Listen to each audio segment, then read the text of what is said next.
Hello, hot messes. We just read How to Disappear Completely on Modern Anorexia by Kelsey Osgood, and today this is my official review.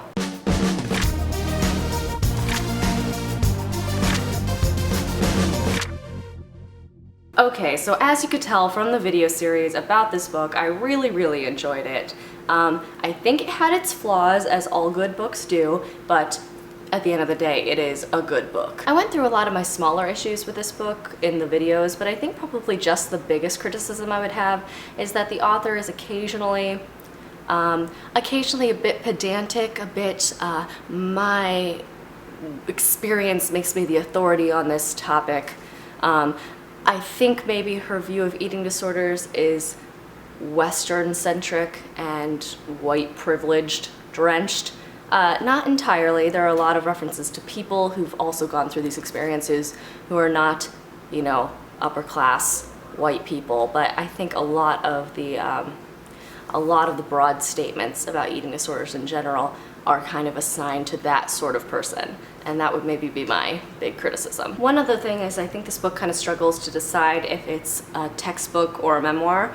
Occasionally when it starts to feel like it's a textbook, you kind of wonder why she's editorializing as much as she is, and you kind of want to get more into facts and less into her personal experiences. But then when it feels more like a memoir, you find yourself missing that experience of her authoritative knowledge on the topic. Perhaps that was just me.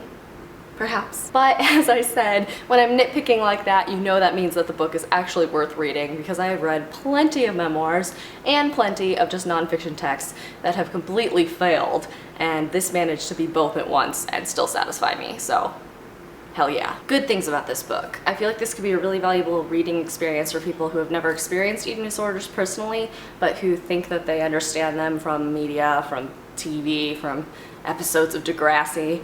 It definitely gives a new take on the disease and on mental illness in general that is kind of hard to swallow.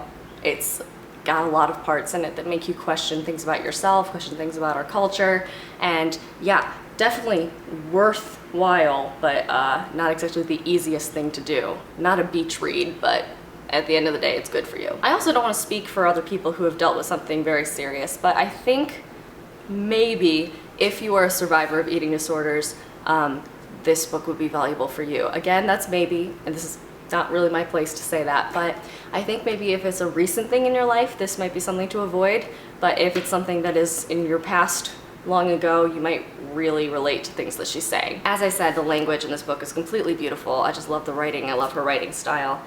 She was able to present facts in sort of like a fluid, poetic way, which is always something I'm really amazed by. I would really like to see what this author comes out with next, because she is a writer more than just someone who's trying to present her story. And I enjoyed this experience a lot, but I think that there's more in there of her that's not so focused on one topic that I'm really interested to hear more from. So yes, I loved reading this with you guys. It wasn't the biggest group of people discussing it, but those of us who were, I feel like we were really getting into it, and I feel like this book we maybe discussed more in depth than some of the other ones, and that was a pretty cool experience. So I'm looking forward to doing the next one with you guys, which I will announce next Monday, when I will see you again in the early morning, looking kind of orangey.